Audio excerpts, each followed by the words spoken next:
So we have done till here, right? 300 over x and 300 over x plus 10.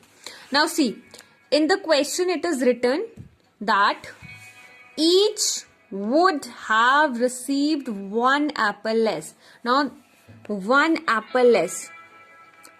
When they will get one apple less? When we have added 10 more students in the group. Firstly, they are x students and there they have 300 apples. So each will get 300 divided by x apple.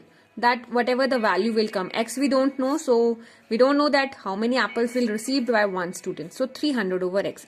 When we added 10, the number of apples received by each student is 300 over x plus 10. And this number, this value is 1 less than this. This value is 1 less than this.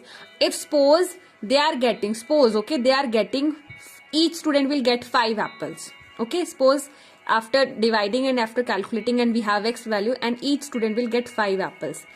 And when we have added 10 more students, now suppose each student will get 4 apples. So the difference of the apples is 1. Similarly, here we don't know that what value will come, what value will here come, but the difference between the apples is 1. 5 minus 4 is 1. Like here I have taken 5 and suppose it is 4, so 5 minus 4 is 1. So here also we need to calculate that we have given that there is 1 apple less. So how we will write this? See, 300 over x plus 10, this is the new one apple when 10 more students is added, and that value is equal to 300 over x minus 1. Or you can write like this also.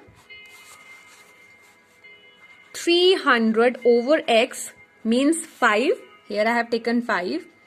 Okay. Minus this one. 300 over x plus 10. Suppose this is 4.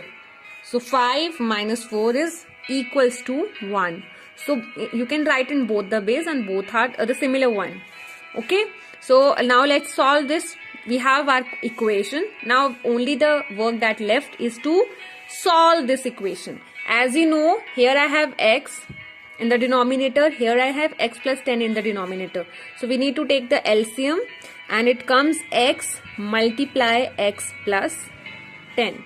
Let's come to the first fraction. This is 300 over x. The denominator is x. This denominator we divide with this denominator and after division it comes as a quotient x plus 10. And this x plus 10, the quotient that comes after division, we're going to multiply it with the numerator. I hope this you know very well. Okay, so x plus 10 multiply 300 minus sign. Now again this is denominator and we'll divide it with this denominator, and the after division the quotient will come x and it multiplied with the 300. So that is equals to 1. So let's solve this. 300x, because 300 is going to multiply with both the numbers. And here it comes 300x again with the minus sign. Here it comes x square plus 10x and that is equals to 1. So this 300x with the plus sign, this is with the minus sign, will cancel each other. Here I left with the 3000 and I'm going to shift this x square plus 10x to the other side. There it comes in the form of multiplication. So it comes 3000, that is equals to x square plus 10x. Now shift this 3000 to that side. It comes in the form of subtraction. So I have now a quadratic equation, and we can easily solve this quadratic equation by doing middle term splitting, as well as we can use the formula also. So I am here applying the formula, and